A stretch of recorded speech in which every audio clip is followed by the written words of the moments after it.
Hello,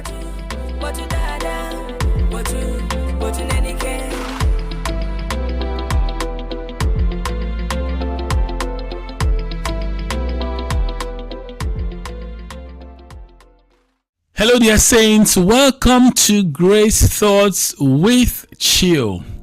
It's lovely to have you once again, listening in and watching what we share with you. We thank God for the strides you are making in your everyday life. You are going from glory to glory, from grace to grace, and we are pleased. I am pleased. I am excited to see your growth in the Lord.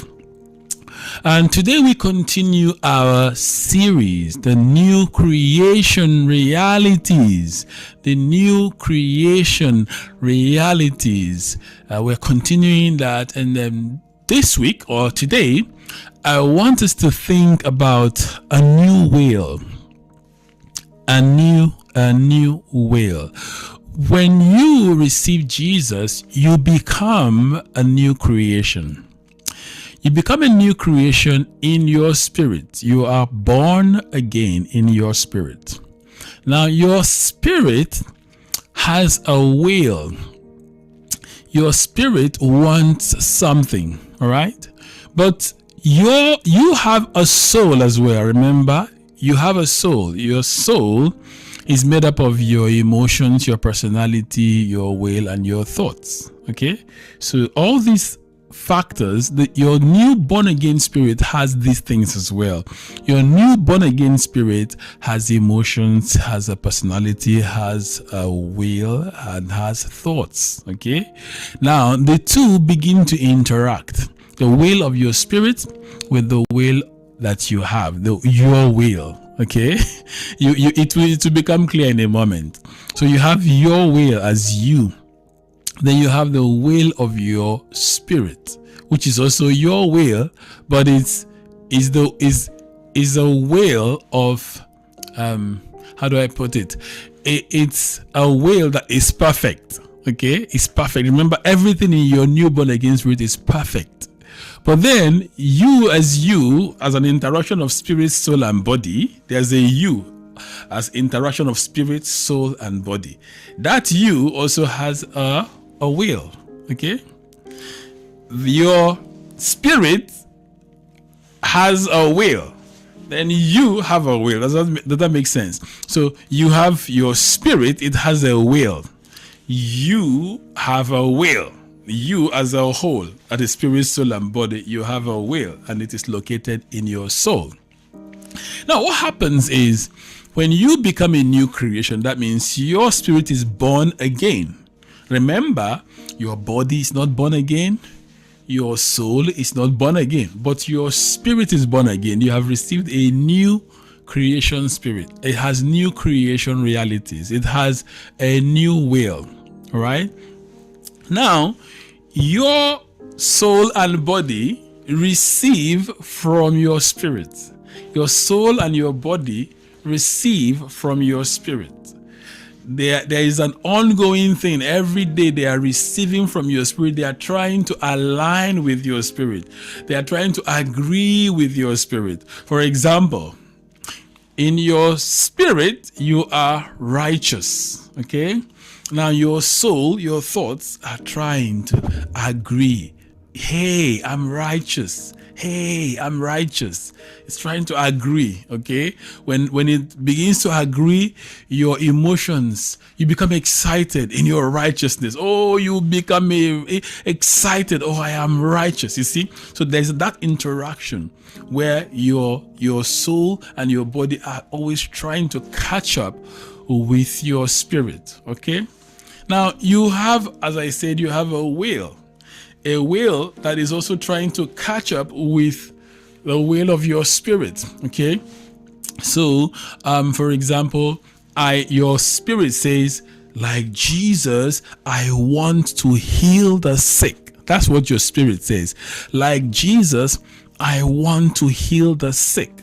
Okay, your will, not the will of your spirit, your own will as a whole, it's like, do I really want to heal the sick? I might be embarrassed if I go and try to heal the sick and they are not healed. Do I really want? Your thoughts are struggling, your will is struggling, and you're like, I better do something else. Go watch football, go for a party, go for socials. Yeah, let me see. Your will is going in a different direction. And then we're like, come on. You want to heal the sick, all right? So what we're talking about today is when you receive that new creation spirit, it has a will. And it's a new will. Your spirit wants what Jesus wants.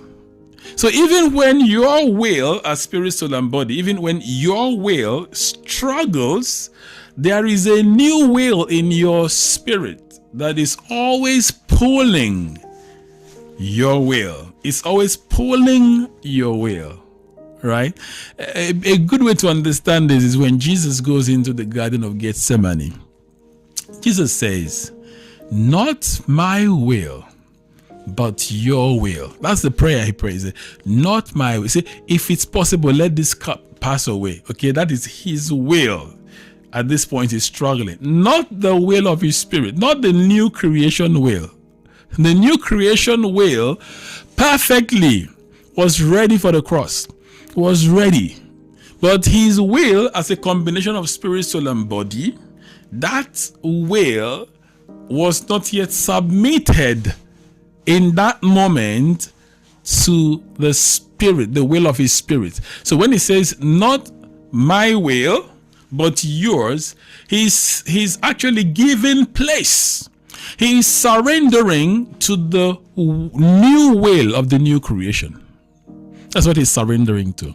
The new will of the new creation. It's always in total agreement with God. That's one of the ways you know the will of the Spirit. Always in agreement with God. Brother, sister, when you became a new creation, you received that new will. That's what we are talking about today. You received that new will. And God trusts your will.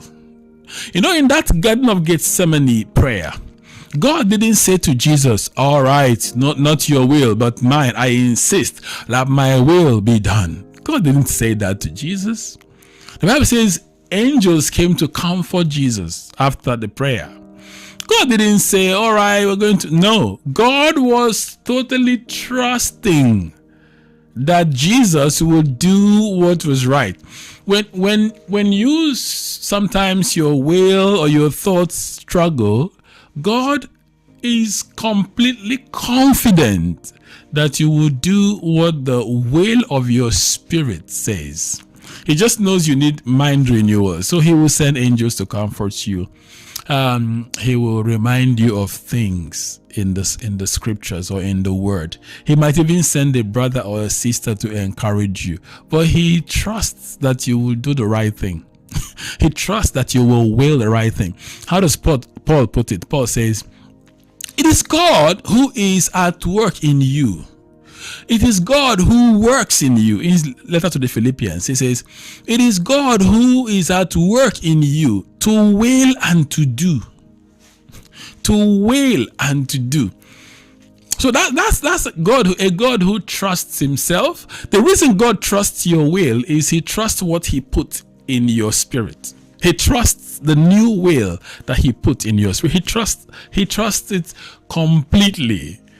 You see? So he says, Paul was like, I'm sure that you Philippians will do the right thing. That's what he was saying there. I am sure you will do the right thing, or you will say the right thing, or you will think the right thing, or you will pray the right thing.